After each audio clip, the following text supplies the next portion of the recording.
Good morning, students. I am G. Hari Prasad, lecture in computers from SKSD Mahila Kalasala, Tanaku. Now, I want to explain the features of Java.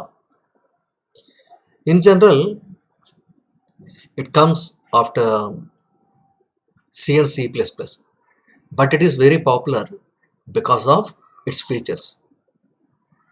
So, what are the major features in Java? So మీరు చూస్తే C and C plus plus తర్వాత వచ్చిన language అయినా కూడా చాలా popular అయింది కారణం ఒకటే చెప్పొచ్చు మనం, దీనికి ఉన్న advanced features. That means advanced features like యాప్లెట్స్, servlet issues, internet based applications, what ever it may be. So దీనిలో ఉన్న మేజర్ అడ్వాన్స్డ్ అప్లికేషన్స్లో యాప్లెట్స్ ఉన్నాయి, సర్వ్లెట్స్ ఉన్నాయి. ఇంటర్నెట్ బేస్డ్గా మనకు కావాల్సిన ప్రోగ్రామ్స్ అన్నిటినీ కూడా దీంట్లో మనం తయారు చేసుకోవచ్చు. But why it is popular అని అంటే, it contains the following features. What are they? Simple, second one is secure, architecture neutral, portable, object oriented, robust, multi-threaded, compiled, interpreted, dynamic, high performance and distributed language. So ఇన్ని features ఎవరిలో ఉన్నాయంటే జావాలో ఉండడం చేత ఇది ఎంత popular అవడం జరిగింది. So మీకు లాస్ట్ టైం ఒక క్లాస్ అప్పుడు కూడా చెప్పాను, ఒక పర్సన్ కానీ, ఒక కాలేజ్ కానీ, ఒక ఆర్గనైజేషన్ కానీ అది పాపులర్ అవుతుంది అని అంటే ఇట్ కంటైన్స్ సమ్ ఫీచర్స్. వాటిల్లో కొన్ని మంచి మంచి విషయాలు ఇవి ఉన్నాయి. ఆ విషయాలు ఉండబట్టే అది అంత పాపులర్ అయింది. నేను ఇందాక చెప్పిన అడ్వాన్స్డ్ ఫీచర్స్, యాప్లెట్స్, సర్వ్లెట్స్ అట్లాంటి వాటితో పాటు దీనిలో ఉన్న మేజర్ ఇష్యూస్ ఏంటనేది మనం ఇక్కడ ఒకసారి చూద్దాం. First one is simple. Simple means it is very simple because that can be learn easily even if you just started programming. Okay, ఇక్కడ ఒక మాట మీకు క్లియర్గా అర్థం కావడానికి కూడా రాశాను.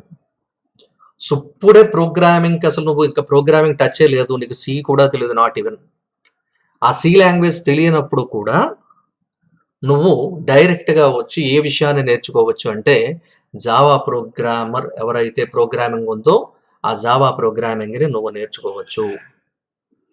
ఓకే, అంటే ఇలాంటి లాంగ్వేజ్ మనకు ఇంకోటి కూడా ఉంది, పైథాన్. ఈజీగా ఇట్లాంటి లాంగ్వేజెస్ అన్నిటిని కూడా నాట్ ఈవెన్ ఇనీషియల్గా ఇప్పుడు వచ్చిన ప్రోగ్రామర్ ఏం చేయొచ్చు, లెర్న్ వాళ్ళు నేర్చుకోవచ్చు. So at the same time the second important issue is its syntax is very simple. So C language లాగా చాలా విషయాలు గుర్తుపెట్టుకోవాల్సిన అవసరం లేదు. స్కాన్ఎఫ్ అని రాసేసి %d %f ఇట్లాంటి చాలా విషయాలు, కొన్ని కాంప్లికేటెడ్ ఇష్యూస్, సింటాక్సెస్లో ప్రాబ్లమ్స్ ఏవైతే ఉన్నాయో ఆ ప్రాబ్లమ్స్ ఏవి కూడా ఎక్కడ లేవు అంటే మనకి జావాలో లేవు. అంటే ఎక్కడ ప్రాబ్లం లేదు అక్కడ ఖచ్చితంగా సింపుల్గా ఉన్నట్టే లెక్క. There is no confusing concept in Java because does not contain any pointers concept. So దీంట్లో కన్ఫ్యూజ్ చేసే కాన్సెప్ట్స్లో మీకు ఎప్పటి నుంచో చెప్తూ ఉంటున్నాను, పాయింటర్స్ అనే కాన్సెప్ట్ ఒకటి, at the same time DMA, dynamic memory allocation అనే కాన్సెప్ట్ ఒకటి. ఇట్లాంటివి కొంత మీకు ఇబ్బంది పెట్టే కాన్సెప్ట్స్ ఏవైతే ఉన్నాయో అట్లాంటి కాన్సెప్ట్స్ ఏవి కూడా మనకి జావాలో లేవు కనుక it is so simple to learn. It is the first feature of Java. జావాకి సంబంధించిన ఒక మంచి లక్షణాలలో మొట్టమొదటి మంచి లక్షణం ఇది, సింపుల్గా ఉండటం. Okay, so now we discussing about the second feature, that is secure. So మీకు తెలుసు సెక్యూర్ అంటే ఏంటి? ఎట్టి పరిస్థితుల్లో మీ అప్లికేషన్ కానీ, మీ ప్రోగ్రామ్ కానీ, మీ డేటా కానీ ఎవ్వరూ కూడా ఏం చేయకూడదంటే హ్యాక్ చేయకూడదు. హ్యాకింగ్ మీన్స్ మీ డేటాని వాళ్ళు దొంగలించకూడదు అక్కడ. So here in Java it supports firewall issues. So దీనిలోకి వచ్చేటప్పటికి ఇట్ సపోర్ట్స్ ఫైర్వాల్. ఇక్కడ రాసాం, ఇదేం చేస్తుందంటే ఫైర్వాల్ అనే ఇష్యూని సపోర్ట్ చేస్తుంది. మీరు చాలామంది మనమైతే విండోస్ ఆపరేటింగ్ సిస్టమ్ని ఎక్కువ వాడుతూ ఉంటాం. మనందరం కూడా మన కాలేజీలోనే కాదు, చాలా వరకు మన సైడ్ అంతా కూడా విండోస్ ఆపరేటింగ్ సిస్టమ్స్ను వాడతారు. కానీ పెద్ద పెద్ద కంపెనీస్ని కానీ మీరు సాఫ్ట్వేర్ ఇండస్ట్రీస్ వాళ్ళ దగ్గరికి వెళితే వాళ్ళు వాడే మ్యాక్సిమం ఆపరేటింగ్ సిస్టమ్ ఏంటంటే లైనక్స్ అనే ఆపరేటింగ్ సిస్టమ్ వాడుతూ ఉంటారు. సో ఏంటి సార్ ఈ వేరియేషన్ ఏంటంటే అని అంటే, విండోస్ ఆపరేటింగ్ సిస్టంలో నువ్వు బ్రౌజింగ్ చేస్తున్నప్పుడు, అంటే గూగుల్ క్రోమ్ ఓపెన్ చేసో లేకపోతే నువ్వేది ఇంటర్నెట్ బ్రౌజింగ్ చేస్తున్నప్పుడు నీ సిస్టంలో యాంటీవైరస్ కానీ లేకపోతే నెంబర్ ఆఫ్ వైరసెస్ ఏవైతే ఉన్నాయో వైరసెస్ అన్నీ కూడా నీ సిస్టంలోకి ఎక్కే అవకాశం ఉంది. సో అదే లైనక్స్ లాంటి ఆపరేటింగ్ సిస్టమ్ ఏదైతే ఉందో ఆపరేటింగ్ సిస్టంలో fire wall protection is very strong, just like Apple phone. మీరు ఇందాక లాస్ట్ క్లాస్ చెప్పినప్పుడు కూడా విండోస్ అనే దాన్ని ఆండ్రాయిడ్ ఫోన్స్ తోటి పోల్చాను, అలాగే లైనక్స్ లాంటి దాన్ని యాపిల్ ఫోన్తో పోల్చాను. Apple phone is fully protected. ఎందుకు అంత కాస్ట్ అంటే ఫుల్గా ప్రొటెక్ట్గా ఉంది. కారణం ఏంటంటే it's firewall issues are very strong. So ఇక్కడ లైనక్స్ అనే ఆపరేటింగ్ సిస్టంలో ఫైర్ వాల్ ఇష్యూస్ ఏవైతే ఉన్నాయో అవి చాలా స్ట్రాంగ్గా ఉంటాయి.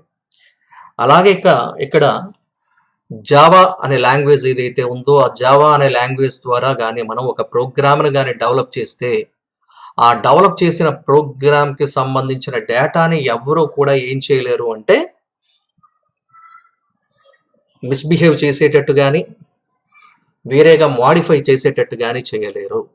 కారణం ఏంటంటే ఈ లాంగ్వేజ్ ఇంటర్నల్గానే స్ట్రాంగ్ ఫైర్ వాల్ ఇష్యూస్ అనేవి ముందుగానే సపోర్ట్ అది చేసి ఉండడం చేత. అందుకనే మనం ఇక్కడ సెకండ్ పాయింట్ కూడా చెప్పాం, it avoids virus programmes.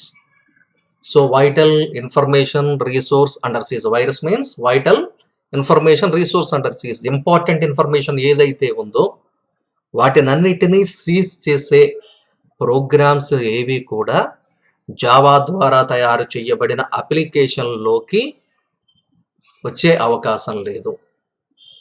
Okay, at the same time this feature allows the users to download apps securely and it gives assurance that app properly because it doesn't have pointers concept. So నేను చెప్పిన మాట మీకు అర్థమైందో లేదో నాకు తెలియదు, ఒక్కసారి చూడండి.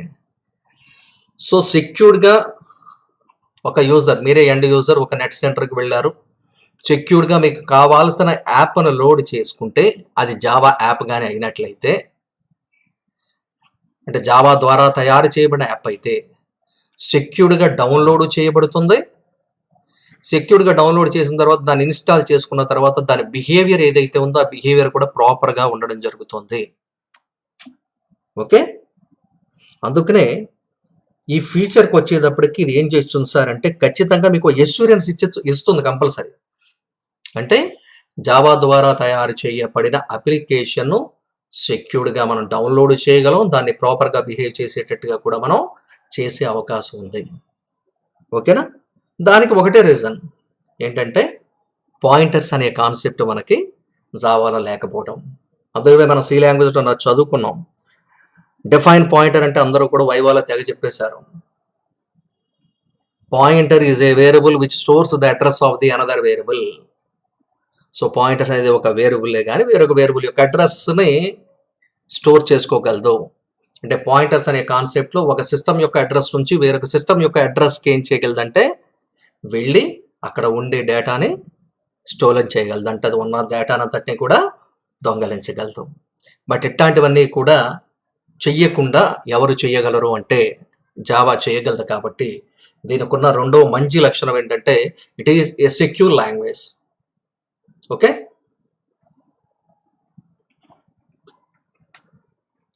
And third one is architecture neutral. So దీనికి వచ్చేటప్పటికే చాలా మందికి ఒక కన్ఫ్యూజన్ ఉంది. So basically architecture neutral means the size of the data types are depends on the architecture in C and C++ languages. అంటే సి కానీ C++ లాంగ్వేజెస్లో కానీ మీ సిస్టమ్కి సంబంధించిన ప్రాసెసర్ అంటాం మనం. యాక్చువల్గా మీరు CPU అంటారు, ప్రాసెసర్ అని ఉంటుంది. ఆ ప్రాసెసర్స్లో 2 టైప్స్ ఆఫ్ ప్రాసెసర్స్ ఉంటాయి. ఫస్ట్ది 32-బిట్ ప్రాసెసర్ అని, సెకండ్ది 64-బిట్ ప్రాసెసర్ అని. సార్ మాకు మీరు చెప్తున్నది 32-బిట్ 64-బిట్ అనే మాటలు మాకు అర్థం కావడం లేదండి. ఏంటండి అంటే 32-బిట్ ప్రాసెసర్ కంటే 64-బిట్ ప్రాసెసర్స్లో మన యొక్క ఇష్యూస్ కానీ మన యొక్క ప్రోగ్రామ్స్ కానీ స్పీడ్గా రన్ అవ్వడం జరుగుతోంది. అంటే మీకు అర్థం కావడానికి మాత్రం విషయం మా సిస్టమ్స్ మేము మన కాలేజీలో ఉన్న సిస్టమ్స్ కానీ మా సొంత సిస్టమ్స్ కానీ 64-బిట్టా 32-బిట్టా అని మేము ఎలా తెలుసుకోగలం? ఇంకో విషయం కూడా మీరు చూడండి, కంప్యూటర్స్ మీకు చాలామంది బయట పర్చేసింగ్ పెడతారు, మిమ్మల్ని కొనుక్కోమంటారు. మామూలుగా చూస్తే అదే కాన్ఫిగరేషన్ ఉన్న సిస్టమ్స్ చాలా ఎక్కువ ప్రైస్లో ఉంటే వీడు చాలా తక్కువ ప్రైస్కి ఇచ్చేస్తున్నాడు. అలా ఇస్తున్నాడంటే గుర్తుపెట్టుకోండి, ఖచ్చితంగా అది 64-బిట్ ఆర్కిటెక్చర్లో కాకుండా 32-బిట్ ఆర్కిటెక్చర్ని సపోర్ట్ చేసే ప్రాసెసర్ మీకు ఇస్తున్నాడు అని అర్థం. ఇంకా దమ్మే మదర్ బోర్డ్స్ ఇవన్నీ వేస్తాడు, అది వేరే విషయం. ఇక్కడ మనకు కావాల్సిన విషయం ఆర్కిటెక్చర్ న్యూట్రల్. అంటే ఆర్కిటెక్చర్ ఎప్పుడు కూడా స్థిరంగా ఉంటుంది. చూద్దాం ఒకసారి, దాన్ని తెలుసుకోవడానికి ఒకసారి చూడటప్పుడు నా సిస్టమే ఉంది. ఇప్పుడు నేను స్టార్ట్ బటన్ ప్రెస్ చేసి ఇక్కడ కంప్యూటర్ అనే ఆప్షన్కి వెళ్ళి రైట్ మౌస్ బటన్ ప్రెస్ చేసి ప్రాపర్టీస్ అనే ఆప్షన్కి వెళ్ళాను. చూడండి, ఇక్కడ నాకు చూపిస్తోంది నా ఆపరేటింగ్ సిస్టమ్ ఏ బిట్కి సంబంధించిందంటే 32-బిట్ అనమాట. అంటే నా ప్రాసెసర్ కూడా, అంటే నాకు సంబంధించిన ప్రాసెసర్ i7కి సంబంధించిన కోర్ ప్రాసెసర్ ఏదైతే ఉందో ఆ ప్రాసెసర్ కూడా 32-బిట్టే. అంటే మీరు గుర్తుపెట్టుకోండి. సో జావాలోకి వచ్చేటప్పటికి, సి లాంగ్వేజ్ లాంటి దాంట్లోకి వచ్చేటప్పటికి ఒక ఇంటీజర్కి ఎన్ని బైట్స్ ఆక్యుపై చేస్తుంది? మేజర్గా మీరు ఎగ్జాంపుల్ చెప్పండి నాకు ఒకసారి. ఒక ఇంటీజర్ కానీ తీసుకున్నారు, ఇంట్ ఏ అని డిక్లేర్ చేశారు. ఇంట్ ఏ అని డిక్లేర్ చేస్తే ఒక ఇంటీజర్కి ఎన్ని బైట్స్ ఆక్యుపై చేస్తుందంటే 2 బైట్స్ ఆక్యుపై చేస్తుంది. యాక్చువల్గా మేము క్లాస్లో చెప్పిన దాని ప్రకారం. కానీ గుర్తుపెట్టుకోవాల్సిన విషయం ఏంటంటే ఈ 2 బైట్స్ అనేది ఎక్కడ ఆక్యుపై చేస్తుంది సార్ అంటే 32-బిట్ ప్రాసెసర్ ఉన్న సిస్టమ్స్లో మాత్రమే 2 బైట్స్ ఆక్యుపై చేస్తుంది. అదే ఒకవేళ మీరు ఇంట్ ఏ అని డిక్లేర్ చేసి మన కాలేజీలో సర్వర్ రూమ్లో కానీ అలాగే కొన్ని సిస్టమ్స్లో కానీ మనకి 64-బిట్ ప్రాసెసర్స్ ఉన్నాయి. 64-బిట్ ప్రాసెసర్స్ ఉన్నాయి. వాటిల్లో కానీ నువ్వు చూసినట్లయితే ఇదే ఇంట్ ఏ అని డిక్లేర్ చేస్తే అది ఎన్ని బైట్స్ ఆక్యుపై చేస్తుందంటే 4 బైట్స్ ఆక్యుపై చేస్తుంది. అర్థమవుతుందా? అంటే ఇప్పుడు నా సిస్టమ్ 32-బిట్ కాబట్టి 2 బైట్స్ ఆక్యుపై చేస్తుంది. దీంట్లో 2 బైట్స్ మాత్రమే డేటాని స్టోర్ చేసే కెపాసిటీని ఇస్తే అదే 64-బిట్ ప్రాసెసర్లో అయితే ఎన్ని బైట్స్ ఆక్యుపై చేస్తుందంటే 4 బైట్స్ ఆక్యుపై చేస్తుంది. కాబట్టి రేపు ఎప్పుడైనా మన ప్రోగ్రామ్స్ 32-బిట్లో రాసిన దానిని తీసుకువెళ్ళి ఏ 64-బిట్ దాంట్లో ఎగ్జిక్యూట్ చేయడానికి ప్రయత్నం చేసినా లేదా 64-బిట్లో ఉన్నదాన్ని తీసుకువెళ్ళి 32-బిట్లో ఉన్న దాంట్లోకి ఎగ్జిక్యూట్ చేయడానికి ప్రయత్నం చేసినా మనకి ఏమొస్తుందంటే ప్రాబ్లమ్స్ అనేవి వస్తున్నాయి. అలా కాకుండా 32-బిట్లోని సేమ్ బైట్స్ ఉండి 64-బిట్లోని సేమ్ బైట్స్ ఆక్యుపై చేస్తే మన ప్రోగ్రామ్ రాసినప్పుడు లేదా మన ప్రాజెక్ట్ క్రియేట్ చేసినప్పుడు ఎట్లాంటి ప్రాబ్లము వచ్చే అవకాశం లేదు. గుర్తుపెట్టుకోండి, సి లాంగ్వేజ్లో అయితే ఒక ఇంటీజర్కి 2 బైట్స్ ఆక్యుపై చేస్తే అదే జావా లాంగ్వేజ్లోకి వచ్చేటప్పటికి అదే ఇంటీజర్కి ఎన్ని బైట్స్ ఆక్యుపై చేస్తుందంటే 4 బైట్స్ ఆక్యుపై చేస్తుంది. ఇంట్ ఏ అని డిక్లేర్ చేస్తే ఎన్ని బైట్స్ ఆక్యుపై చేస్తుంది? 4 బైట్స్. ఎక్కడ సార్? అటు 32-బిట్లోని అంటే 32-బిట్ ప్రాసెసర్లో కూడా అంతే ఆక్యుపై చేస్తుంది. అట్ ది సేమ్ టైం 64-బిట్ ప్రాసెసర్లో కూడా అంతే సేమ్ ప్లేస్ని ఆక్యుపై చేయడం జరుగుతుంది. అంటే ఇందాకలాగా ఇక్కడ 32-బిట్ అయితే 2 బైట్స్, ఇక్కడ 64-బిట్ అయితే 4 బైట్స్ ఆక్యుపై చేయడం కాకుండా జావాలోకి వచ్చేటప్పటికి ఆర్కిటెక్చర్ న్యూట్రల్.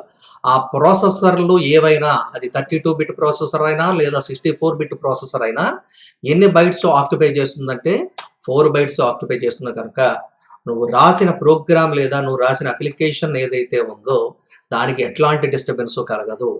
అందుకనే ఇక్కడ నేను రాసింది Java is architecture neutral because there are no implementation dependent features. For example the size of the primitive data types is fixed. Primitive data types ఏమున్నాయి మనకి, ఇంటీజర్, ఫ్లోట్, లాంగ్, ఇవన్నీ కూడా ప్రిమిటివ్ డేటా టైప్స్, ఇవన్నీ fixed. ఇందాక చూపించాను జావాలో 32 బిట్లోని 4 బైట్సే, అట్ ది సేమ్ టైం 64 బిట్లో కూడా ఇంటీజర్కి 4 బైట్సే. సో అందుకని కింద దానికి సంబంధించిన చిన్న ఎగ్జాంపుల్ కూడా రాశాను. In C programming int data type occupies 2 bytes of memory for 32-bit architecture and 4 bytes of memory for 64-bit architecture. ఇక్కడ it occupies, ఇప్పుడు నేను ఇక్కడ జావా గురించి రాశాను. however it occupies 4 bytes of memory for both 32-bit and 64-bit architecture in Java. Okay, జావాలోకి వచ్చేటప్పుడు చూడండి, మీరు అబ్జర్వ్ చేయండి, అటు 32 బిట్లో కానీ ఇటు 64 బిట్లో కానీ ఆ ప్రిమిటివ్ డేటా టైప్స్ యొక్క విషయం, ఆర్కిటెక్చర్ ఎలా అట్లా ఉన్నా కూడా న్యూట్రల్గా దాని సైజు అక్కడ 4 బిట్సే, ఇక్కడ కూడా న్యూట్రల్గా 4 బిట్స్ అయింది కనుక it is A architecture neutral feature. అంటే ఎక్కడ ఉన్నా దీని స్థిరత్వం అలాగే ఉంటుంది కనుక జావాకున్న మంచి ఫీచర్స్లో నెంబర్ 1 ఫీచర్లో architecture neutral is a best feature అని మనం చెప్పుకోవచ్చు. Next one is platform independent. Platform independent means, అసలు ప్లాట్ఫామ్ అంటే ఏంటో చూడండి. A platform is a hardware or a software where the program executes. So ఎక్కడైతే నీ ప్రోగ్రామ్కి కానీ ఎగ్జిక్యూట్ అవుతుందో ఆ ఎగ్జిక్యూట్ అవ్వడానికి కావాల్సిన సాఫ్ట్వేర్ కానీ హార్డ్వేర్ కానీ ఏదైతే ఉందో దాన్ని మనం ఏమని చెప్తామంటే ప్లాట్ఫామ్ అని చెప్పడం జరుగుతుంది. WhatsApp is a platform. దేనికి ఉపయోగపడుతుంది? It is used to send and receive messages or photographs or videos, whatever it may be. So WhatsApp అనేది ఒక ప్లాట్ఫామ్, కరెక్టే. అంటే దట్ ఈస్ ఎ సాఫ్ట్వేర్. అది ఒక సాఫ్ట్వేర్. అదేం చేస్తుందంటే సెండ్ చేయడానికి, రిసీవ్ చేసుకోవడానికి ఉపయోగపడుతుంది. బేసికల్గా చూస్తే there are 2 types of platforms are there. First one is hardware platform and second one is software platform. So చూసినట్లయితే 2 రకాలైన ప్లాట్ఫామ్స్ మీరు ఇక్కడ అబ్జర్వ్ చేయొచ్చు, హార్డ్వేర్ అండ్ సాఫ్ట్వేర్ ప్లాట్ఫామ్. కానీ మనం ఇక్కడ జావా గురించి చెప్పేటప్పుడు ఏ ప్లాట్ఫామ్ గురించి మాట్లాడాలి అంటే Java always supports software platform only. అంటే సాఫ్ట్వేర్ ప్లాట్ఫామ్ ఏం చేస్తుందంటే సపోర్ట్ చేయడం జరుగుతుంది. దానికి ఏంటో ఎగ్జాంపుల్ విండోస్ ఆపరేటింగ్ సిస్టమ్ అవన్నీ రాశాను. కానీ లాస్ట్ టైం మీకు ఒక క్లాస్ చెప్పినప్పుడు ఒక మాట చెప్పాను, జావాకి సంబంధించి జావా కంపైల్ చేసిన తర్వాత ఒక ఫైల్ వస్తుందమ్మా, దాన్ని ఏమని చెప్తామంటే డాట్ క్లాస్ ఫైల్ అంటాం. దాంట్లో ఏముంటుందంటే బైట్ కోడ్ ఉంటుంది. ఆ బైట్ కోడ్ని తీసుకెళ్ళి నువ్వు ఎక్కడ రన్ చేసినా, అంటే ఏ ఆపరేటింగ్ సిస్టమ్ మీద రన్ చేసినా, అది విండోస్ ఆపరేటింగ్ సిస్టమ్ మీద కానీ, లైనక్స్ ఆపరేటింగ్ సిస్టమ్ మీద కానీ, లేదా మ్యాక్ ఆపరేటింగ్ సిస్టమ్ మీద కానీ, ఏ రకమైన ఆపరేటింగ్ సిస్టమ్ మీద నువ్వు రన్ చేసినా రన్ అవుతుంది. అంటే అప్పుడు నేను మీకు చెప్పినప్పుడు ఎగ్జాంపుల్ ఏం చెప్పానంటే, ఇప్పుడు ప్రస్తుతం నా సిస్టమ్ అంతా విండోస్ ఆపరేటింగ్ సిస్టమ్ అమ్మ, దీంట్లో నేను రన్ చేసిన తర్వాత కంపైల్ చేసిన తర్వాత జావా సి స్పేస్ అని కంపైల్ చేసిన తర్వాత ఒక ఫైల్ వస్తుంది. ఆ ఫైల్ విండోస్ ఆపరేటింగ్ సిస్టంలో ఉంది. సార్ విండోస్ ఆపరేటింగ్ సిస్టంలో ఉన్నది విండోస్ మళ్ళీ ఇంకొక సిస్టమ్ మీదకి వెళ్ళి ఎగ్జిక్యూట్ చేయాలనుకుంటున్నానండి అని అంటే, వేరొకళ్ళ ఇంటికి వెళ్ళి అక్కడ ఎగ్జిక్యూట్ చేయాలి అనుకుంటే అక్కడ కూడా విండోస్ ఆపరేటింగ్ సిస్టమ్ ఉండాలా సార్? ఉండాల్సిన అవసరం లేదు. అక్కడ ఏ ఆపరేటింగ్ సిస్టమ్ ఉన్నా కూడా రన్ అవుతుందంటే లైనక్స్ ఆపరేటింగ్ సిస్టమ్ ఉన్నా కూడా రన్ అవుతుంది. అర్థమవుతుందా? సో కాబట్టి దీనిలో ఏ ఆపరేటింగ్ సిస్టమ్ ఉన్నా, సింపుల్ ఎగ్జాంపుల్ చూడండి, ఇక్కడ నీ operating system dot class file వస్తుంది కంపైల్ చేయగలరు. Java C space SKSD dot Java అని కొట్టగానే ఒక క్లాస్ ఫైల్ క్రియేట్ అవుతుంది. ఆ క్లాస్ ఫైల్ని క్రియేట్ అయిన తర్వాత అర్థమవుతుందా మీకు? ఆ క్లాస్ ఫైల్ని తీసుకువెళ్ళి విండోస్ ఆపరేటింగ్ సిస్టమ్ సంబంధించిన జావా వర్చువల్ మిషన్ మీద రన్ చేసినా, లేదు లైనక్స్కి సంబంధించిన జావా వర్చువల్ మిషన్ మీద రన్ చేసినా, లేదా మ్యాక్ అనే ఆపరేటింగ్ సిస్టమ్కి సంబంధించిన జావా వర్చువల్ మిషన్ మీద రన్ చేసినా నీ ప్రోగ్రామ్ అనేది ఎగ్జిక్యూట్ అవ్వడం జరుగుతుంది. కాబట్టి ఎట్లాంటి ఆపరేటింగ్ సిస్టమ్ మీద నువ్వు తీసుకువెళ్ళి నీ ప్రోగ్రామ్ని రన్ చేసినా అది రన్ అవుతోంది కనుక that is called platform independent. దీంట్లో మీరు కన్ఫ్యూజ్ అవ్వడానికి ఏమీ లేదు. ప్రతిదానికి మీరు విండోస్ లైనక్స్ అని అనగానే ఒకటి యాండ్రాయిడ్ అనుకోండి, రెండోది ఏమనుకుంటారంటే యాపిల్ ఫోన్ అనుకోండి. సో యాండ్రాయిడ్లో రన్ అయ్యే ప్రోగ్రామ్ ఏదైతే ఉందో యాండ్రాయిడ్లో ప్రోగ్రామ్ రాసి నా ఫైల్ని తీసుకువెళ్ళి నేను యాపిల్ ఫోన్లో రన్ చేసినా కూడా రన్ అవుతోంది. బట్ అక్కడ రన్ అవ్వడానికి దానికి రెలవెంట్ జేవిఎంస్ జావా వర్చువల్ మిషన్ ఏదైతే ఉందో అది ఉంటే సరిపోతుంది. ఓకే, దీన్నే మనం ఏమని చెప్తామంటే platform independent. And third one and next one is portable. Portable TV అంటాం. అంటే పోర్టబుల్ మీన్స్ చిన్నదిగా ఉంటుందని అర్థం. చిన్నదిగా ఉన్నదాన్ని ఏం చేస్తామంటే ఎక్కడికైనా తీసుకుని వెళ్ళిపోవచ్చు. కాబట్టి portable is one of the strong feature లేదా best feature in Java. Here we write once, run anywhere. So write the program once, run anywhere. So ఈ ఆపరేటింగ్ సిస్టంలో కానీ, ఏ రకమైన ఆర్కిటెక్చర్లో కానీ, ఏ రకమైన ప్రాసెసర్లో కానీ మనం ఏం చేస్తామంటే ఆటోమేటిక్గా దీన్ని తీసుకువెళ్ళి రన్ చేస్తాం. ఈ రకమైన ఫీచర్ని మనం ఏమని చెప్తామంటే పోర్టబుల్ అని చెప్పడం జరుగుతుంది. ఈ టైప్ ఆఫ్ పోర్టబుల్ ఇష్యూ ఎవరిలో ఉంది సార్ అంటే మనకి జావాలో ఉండడం జరిగింది. So next feature is object oriented.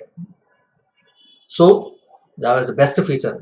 It is object oriented.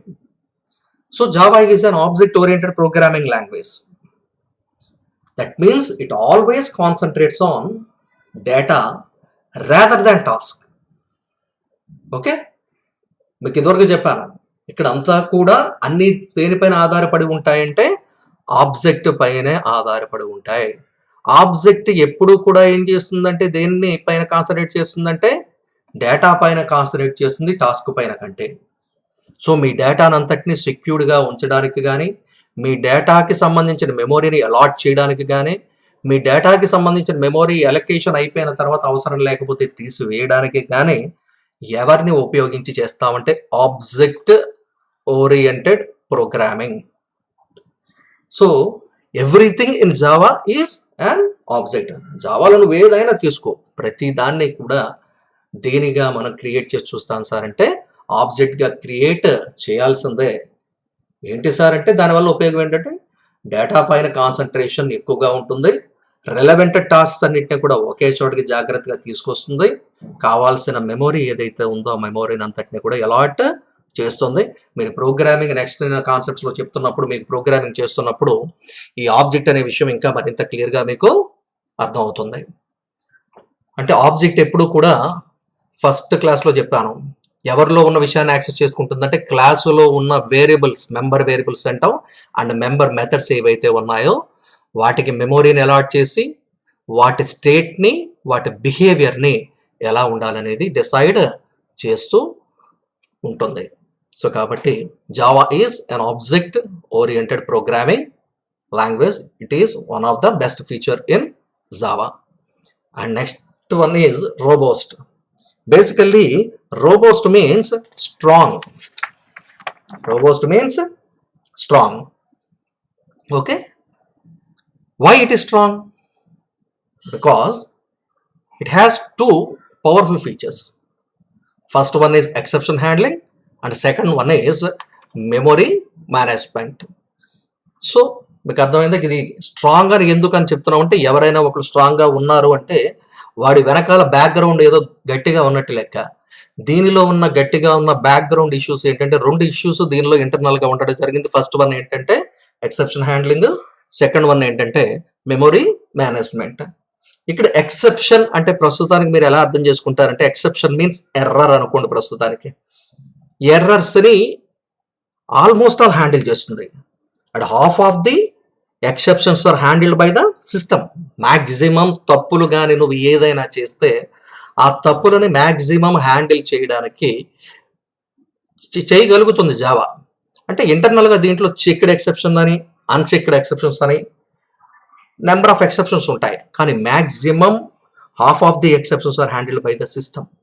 Maximum exceptions అన్ని అంటే ఎర్రర్స్ అన్నిటినీ కూడా ఎవరు హ్యాండిల్ చేసేస్తూ ఉంటారు సార్ అంటే మీకు జావా హ్యాండిల్ చేసేస్తూ ఉంటుంది. మరి పవర్ఫుల్ ఫీచరేనా కదా? ఎందుకంటే నువ్వు ఇష్టం వచ్చినట్టు ప్రోగ్రామ్ రాసేస్తూ ఉంటావు, ఇష్టం వచ్చినట్టు చేసేస్తూ ఉంటావు. కానీ నిన్ను హ్యాండిల్ చేయమంటే నీకు చాలా ఇబ్బంది, కానీ అదే హ్యాండిల్ చేస్తే నీకు చాలా ఈజీ. కాబట్టి it is strong. And second one is memory management. So దీంట్లో ఉన్న మేజర్ ఇష్యూస్లో memory management one of the best issue. So ఎలాగంటే ఇది కూడా బెస్ట్ ఎగ్జాంపుల్ కూడా మళ్ళీ ఎవరంటే మీరే, అంటే మనమే అనుకుందాం. మీరంటే ఇప్పుడు నేనే అనుకుందాం, నేనే ఒక స్టూడెంట్ అయితే నాకు రేపు ఎగ్జామినేషన్స్ అంటే ఆ ఎగ్జామినేషన్కి సంబంధించి క్లాస్ ఏదైతే ఉందో ఆ క్లాస్ మాత్రం చదివేస్తాను, ఆ సబ్జెక్ట్ చదివేస్తాను. ఆ సబ్జెక్ట్ చదివేసేసి నెక్స్ట్ డేనా ఎగ్జామినేషన్ జాగ్రత్తగా పాస్ అవ్వడానికో లేకపోతే మార్కులు తెచ్చుకోవడానికో రాసేసి అయిపోయిన తర్వాత నేను ఏం చేస్తానంటే ఆ నెక్స్ట్ డేనా అక్కర్లేదు, ఎగ్జామినేషన్ రాసిన మరుక్షణం బయటికి రాగానే మర్చిపోతాను పూర్తిగా. సో ఇక్కడ కూడా it has a strong memory management, ఎందుకంటే it contains a special feature called garbage collection. చెత్త, గార్బేజ్ మీన్స్ చెత్త ఏదైతే ఉందో చెత్తని కలెక్ట్ చేసేస్తుంది. వన్స్ ఎగ్జామినేషన్ రాసేసిన తరువాత ప్రీవియస్ ఇష్యూస్ అన్నీ కూడా మీకు చెత్త కింద లెక్క. అలాగే ఒక ప్రోగ్రామ్ లేదా ఒక అప్లికేషన్ ఆర్ ప్రాజెక్ట్ రాసేసిన తరువాత వాటి యూసేజ్ అయిపోయిన తరువాత అంటే ఎలకేట్ చేయబడిన మెమొరీ ఏదైతే ఉందో ఆ ఎలకేట్ చేయబడిన మెమొరీని డీఎలకేట్ ఆటోమేటిక్గా చేసేస్తుంది. మీరేమీ ప్రత్యేకించి ఎలకేట్ చేయమని చెప్పాల్సిన అవసరం లేదు, మీరు ఎట్ ది సేమ్ టైం డీఎలకేట్ చేయమని చెప్పాల్సిన అవసరము లేదు. ఎక్కడ? జావాలో. ఎందుకంటే జావాలో ఏం చేస్తుందంటే ఎప్పుడైతే నువ్వు ఆబ్జెక్ట్ని క్రియేట్ చేస్తావో ఆబ్జెక్ట్ని క్రియేట్ చేయగానే మెమొరీని అలాట్ చేసేస్తుంది. క్లాసులో ఉన్న వేరియబుల్స్ అన్నిటికీ కూడా మెమొరీని ఎలకేట్ అదే చేస్తుంది. సో క్లాసులోకి సంబంధించి ఎగ్జామినేషన్ రాసేసి వచ్చేసరిగా ఎగ్జామినేషన్ రాసి వచ్చిన తరువాత ఇంకా ఆ డేటాతో నాకు సంబంధం లేకపోతే ఆ సంబంధం లేని డేటాని పూర్తిగా నేను రిమూవ్ చెయ్యాలి. ప్రత్యేకించి నేను రిమూవ్ చేయాల్సిన అవసరం ఏమన్నా ఉందా? మీరు అలా బయటికి పెట్టగానే పోతుంది అంటున్నారుగా, ఇక్కడ కూడా అదే రకంగా ఆటోమేటిక్గా మెమొరీని డీఎలకేట్ చేస్తుంది. This concept is called garbage collection. ఇట్లాంటి ఒక స్ట్రాంగ్ కాన్సెప్ట్ కూడా, స్ట్రాంగ్ ఫీచర్ కూడా ఎవరిలో ఉందంటే మనకి జావాలో ఉంది. కాబట్టి it is a robust language అని కూడా మనం చెప్పడం జరుగుతుంది. Okay, and next one is multi threaded. So it is used to handle multiple programs at a time. అంటే ఒకటే సందర్భంలో ఒక సింగిల్ అప్లికేషన్ ఉంది, అంటే ఒక సింగిల్ ప్రోగ్రామ్ ఏదో చేసావు, ఆ సింగిల్ అప్లికేషన్లో ఆ సింగిల్ యాప్లో నెంబర్ ఆఫ్ ప్రోగ్రామ్స్ ఒకదానికి ఒకటి సైమల్టేనియస్గా రన్ అయిపోతూ ఉండాలి. సార్ మాకు ఏమైనా జనరల్ ఎగ్జాంపుల్ చెప్పగలరా అంటే, జనరల్ ఎగ్జాంపుల్ కానీ మనం తీసుకుంటే సింగిల్ అప్లికేషన్ అంటే సింగిల్ సాఫ్ట్వేర్ అని ఏదో అనుకుందాం. సాఫ్ట్వేర్ అంటే సింగిల్ ప్రోగ్రామ్ ఉండదు, నిజం చెప్పాలంటే నెంబర్ ఆఫ్ ప్రోగ్రామ్స్ ఉంటాయి. ఈ నెంబర్ ఆఫ్ ప్రోగ్రామ్స్ అన్ని ఒకటికి ఇంకోటి ఏం చేస్తూ ఉండాలంటే హ్యాండిల్ చేసుకుంటూ ఉండాలి. మీరు అబ్జర్వ్ చేయండి, ఒక పక్కన నేను ఇక్కడ పీపీటీ చెప్తున్నాను, వెనకాల ఓబిఎస్ స్టూడియో అనేది ఒకటి రన్ అవుతూ ఉంటుంది at the same time. But అవన్నీ మీకేం తెలియట్లా. మీరు ఒకసారి వెళ్తే ఇక్కడ టైం కానీ ఈ డేట్లు కానీ ఇష్యూస్ అన్నీ కూడా సైమల్టేనియస్గా రన్ అవుతున్నాయి. ఉన్నది ఒకటే ఆపరేటింగ్ సిస్టమ్, అక్కడ ఉన్నది ఒకటే ఓఎస్, విండోస్ 7 అనే ఆపరేటింగ్ సిస్టమ్ అనేది ఒక సాఫ్ట్వేర్ అని అనుకుందాం, ఒక ఆపరేటింగ్ సిస్టమ్ కదా. ఇది సింగిల్ ప్రోగ్రామ్ కాదు, multiple programs. But it handles multiple issues at a time. ఒక పక్కన పవర్ పాయింట్ చూపిస్తుంది, ఒక పక్కన ఓబిఎస్ స్టూడియోని రన్ చేస్తుంది, ఒక పక్కన డేట్ అండ్ టైం ఆటోమేటిక్గా దానికి అదే చేస్తూ ఉంది. ఇంకా మనం ఏదైనా ఎగ్జిక్యూట్ చేయాలంటే పవర్ పాయింట్ అని కూడా మనకు అది చూపిస్తూ ఉంది, పవర్ పాయింట్ ఇష్యూస్ని. కాబట్టి మల్టీ థ్రెడ్ మీన్స్ థాడ్ అని అర్థం. అలాగా సింగిల్ థ్రెడ్ నుంచి నెంబర్ ఆఫ్ థ్రెడ్స్, ఒక పెద్ద థ్రెడ్ని క్రియేట్ చేస్తూ వాటితో వర్క్ చేయించడానికి సైమల్టేనియస్గా ఒకే సందర్భంలో 4-5 పనులని చేయించడానికి మనకి జావాలో ఉన్న ఒక స్పెషల్ ఫీచర్ మల్టీ థ్రెడెడ్ అనే ఫీచర్ సపోర్ట్ చేయడం జరుగుతుంది. That's why it is used to handle multiple programs at a time. Okay, a simple program to many task simultaneously. మీరు అబ్జర్వ్ చేయండి, సైమల్టేనియస్గా ఏం చేయగలుగుతుంది అంటే ఒకేసారి నెంబర్ ఆఫ్ టాస్క్స్ అన్నిటిని కూడా హ్యాండిల్ చేయడం అనేది జరుగుతుంది. దీనికి ఎగ్జాంపుల్ మీకు ఇందాక టెక్నికల్ ఎగ్జాంపుల్ చూపించాను. జనరల్ ఎగ్జాంపుల్ కానీ మీరు చూసుకున్నట్లయితే, నేను ఇప్పుడు క్లాస్ చెప్తూ ఉంటున్నానమ్మా. ఇప్పుడు క్లాస్ చెప్తూ ఉన్నప్పుడు ఇన్జనరల్గా మన క్లాస్లో ఉన్నప్పుడు అయితే నేను పక్కన క్లాస్ చెప్తూ ఉంటాను, ఇటువైపు నేను తిరిగేటప్పటికి అటువైపు వెనకాల మాట్లాడుకునేవాళ్ళు లేకపోతే సైకిల్ చేసుకుని భయం చేత మాట్లాడుకునే వాళ్ళు తక్కువ మంది ఉన్నా. సో కొంతమంది ఏం చేస్తారంటే ఎంతలో పక్క వాళ్ళనో ఏదోటి, కానీ మళ్ళీ వెంటనే ఏం చేస్తారంటే అలర్ట్ అయిపోతారు క్లాస్కి వచ్చేటప్పటికి. లేదా కొంచెం లేట్గా ఎవరైనా వస్తున్నారు అనుకోండి, వెంటనే వాళ్ళు చూసుకుంటూ ఉంటారు, ఈ క్లాస్ వింటూ ఉంటారు. ఓ పక్కన వాళ్ళతో మాట్లాడుతూ ఉంటారు. ఇన్ని ఇష్యూస్ ఒకేసారి జరుగుతాయి. కానీ ఉన్న పర్సన్స్ ఎంతమంది అక్కడ? ఒకళ్ళే పర్సను, ఆ ఒక్క అమ్మాయే లేదా ఆ ఒక్క స్టూడెంటే నెంబర్ ఆఫ్ ఇష్యూస్ని సైమల్టేనియస్గా జరుపుతుంది. సో జావాలోకి వచ్చేటప్పుడు కూడా ఇదే రకంగా ఒక సింగిల్ అప్లికేషన్ లేదా ఒక సింగిల్ సాఫ్ట్వేర్ ఆ single program can handle multiple programs at a time. The type of concept is called multi threaded. Okay, this is the one of the major feature in Java. Okay, so next one is, ఇది ఇక మీకు చెప్పాల్సిన అవసరం ఉండకపోవచ్చు, I think so. So Java is a compiled type language. Java is the best feature that is called compiler. It has both compiler and interpreter, రెండు ఉన్నాయి.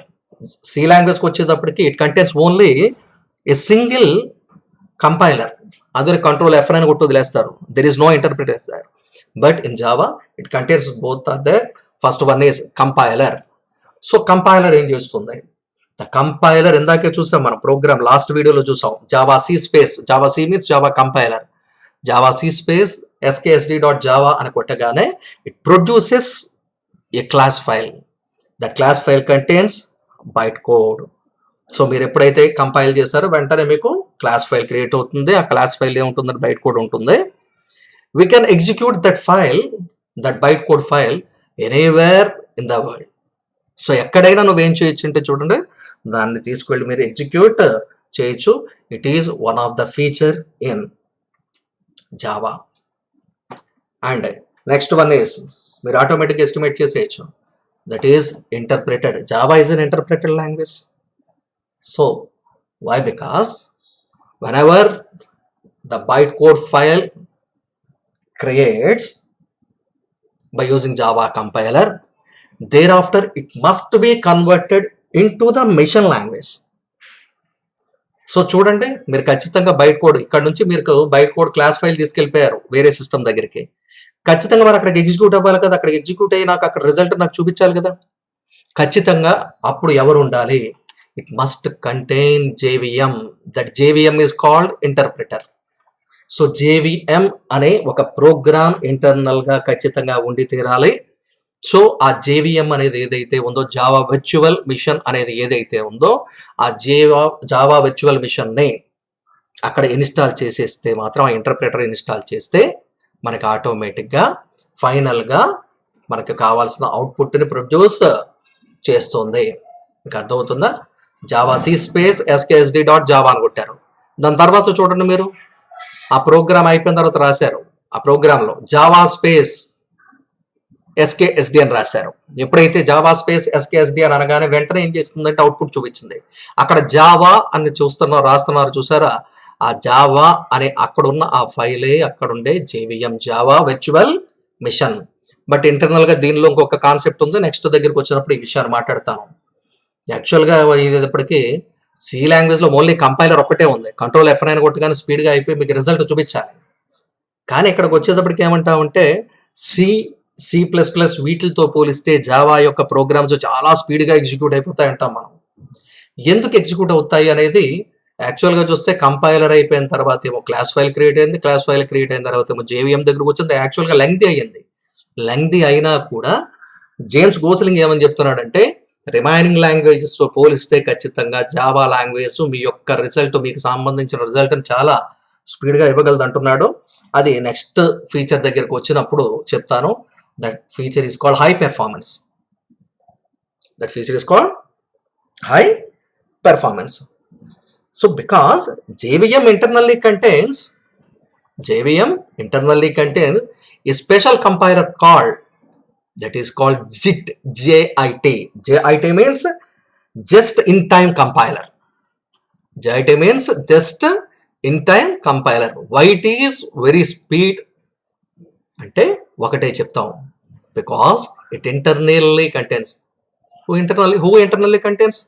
JVM internally contains a small program or small compiler called JIT. JIT means Java, just in time compiler. So that's why the program execution is very speed. So this type of feature is called high performance. Okay. And next one is distributed. Distributed means పంచడం అని అర్థం. So ఎవరికి కావాల్సి వాడికి పనిచేస్తుంది. So because Java supports networking programs. So at the same time, the type of networking programs also called servlet programs or RMI programs. So networking programs అన్నిటినీ support చేస్తుంది. ఎవరు సపోర్ట్ చేస్తారు? జావా ఏదైతే ఉందో జావా సపోర్ట్ చేయడం జరుగుతోంది. అంటే దానికి లక్షణం ఉండబట్టి ఏంటి, దానికి ఉన్న మంచి లక్షణం ఏంటంటే తన దగ్గర ఉన్నదని 10 మందికి పంచడం. ఎవరి ద్వారా పంచుతుంది? By using TCP, IP and UDP protocols. So protocol means set of rules. So TCP, IP transfer control protocol by internet protocol అనే వాటిల్ని ఇది సపోర్ట్ చేయడం వల్ల ఆటోమేటిక్గా ఏం చేస్తుందంటే నెట్వర్కింగ్ ప్రోగ్రాంలో ఒక సిస్టమ్కి ఇంకొక సిస్టమ్కి మధ్య కనెక్షన్ ఏర్పరచగలుగుతుంది. అట్ ది సేమ్ టైం ఒక సిస్టంలో ఉన్న డేటాని ఇంకొక సిస్టంలో ఉన్నవాడు ఏం చేయగలుగుతాడంటే షేర్ చేయగలుగుతాడు. ఎలాగో మీకు తెలుసు, మీ ఎవరి దగ్గరైనా కూడా మొబైల్ ఉన్నట్లయితే మీ ఫ్రెండ్కి డేటా లేకపోతే మీరు హాట్స్పాట్ ఓపెన్ చేసి ఆటోమేటిక్గా వాళ్ళకి డేటాని వైఫై ద్వారా కనెక్ట్ చేసుకునే అవకాశాన్ని మీరు ఎట్లా ఇస్తున్నారో, ఒక ఫోన్ నుంచి ఇంకో ఫోన్కి ఎలాగ ఇస్తున్నారో, ఒక సిస్టమ్ నుంచి ఒక సిస్టమ్కి లేదా నెంబర్ ఆఫ్ సిస్టమ్స్ అన్నిటికీ కూడా ఏం చేస్తామంటే మనం డేటాని సెండ్ చేయగలగడం, రిసీవ్ చేసుకునే ప్రోగ్రామ్స్ అన్నీ కూడా వాటిని సర్వ్లెట్స్ అన్నాను మేజర్గా. అలాంటి ప్రోగ్రామ్స్ అన్నింటినీ కూడా, అట్లాంటి డిస్ట్రిబ్యూటెడ్ ప్రోగ్రామ్స్ అన్నింటినీ కూడా ఎవరు సపోర్ట్ చేస్తారంటే జావా సపోర్ట్ చేస్తుంది. అలా సపోర్ట్ చేస్తుంది అని అంటే కారణం ఏంటంటే దానికి లక్షణం ఉంది. Okay, this type of feature is called distributed. And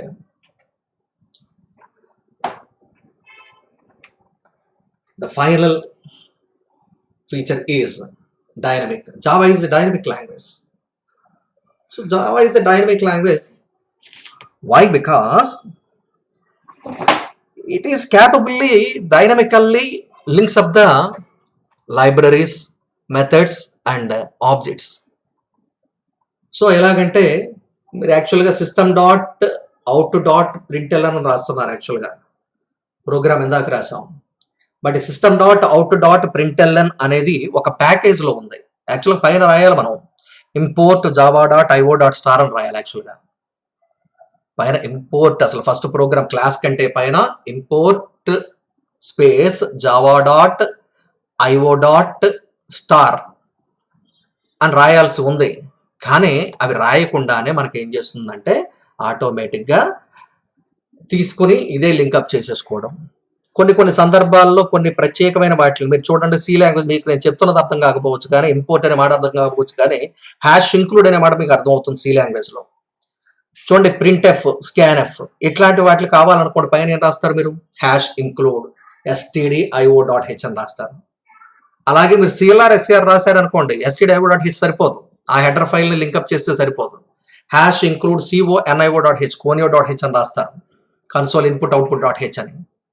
so కాబట్టి ఈ ప్రింట్ ఎఫ్, స్కాన్ ఎఫ్ అనే ఫంక్షన్స్, ఇక్కడ ఫంక్షన్స్ని ఏమని చెప్తామంటే జావాలో మెథడ్స్ అంటాం.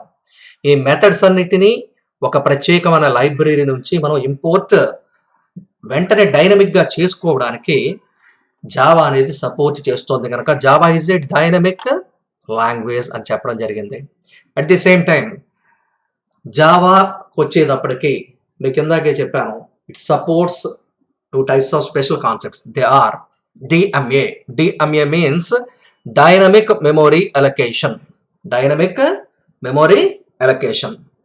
సార్ మేము ఎప్పుడు విన్నామా వినలేదంట. మీరు ఒకవేళ అమ్మ సి లాంగ్వేజ్ గుర్తుపెట్టుకుని ఉంటే మీకు తెలుసు, ఎంఎలాక్ అనే ఫంక్షన్ యూజ్ చేసేవారు మీరు. ఎంఎలాక్ ఆఫ్ అనే ఫంక్షను, సి ఎలాక్ ఆఫ్ అనే ఫంక్షను.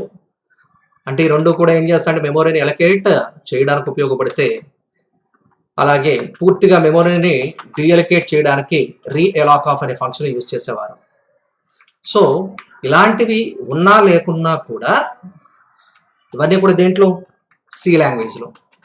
ఇలాంటివి మీకు ఉన్నా లేకున్నా జావాలోకి వచ్చేటప్పటికి ఆటోమేటిక్గా ఆబ్జెక్ట్ని క్రియేట్ చేస్తున్నప్పుడు దానికి అదే మెమొరీని ఎలకేట్ చేస్తుంది. మెమొరీ అలొకేట్ చేయడం జరుగుతుంది. ప్రత్యేకించి నువ్వు ఫ్రీ అనేవి రాయక్కర్లా. ఫ్రీ అని నువ్వు రాసినా రాయకపోయినా సి లాంగ్వేజ్లో ప్రత్యేకించి ఫ్రీ అని రాయకపోతే మెమొరీ డీఅలొకేట్ అవ్వదు.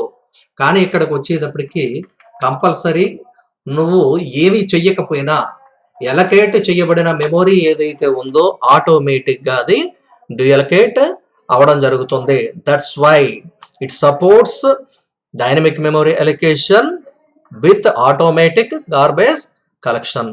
All these are important features of Java. Okay, thank you.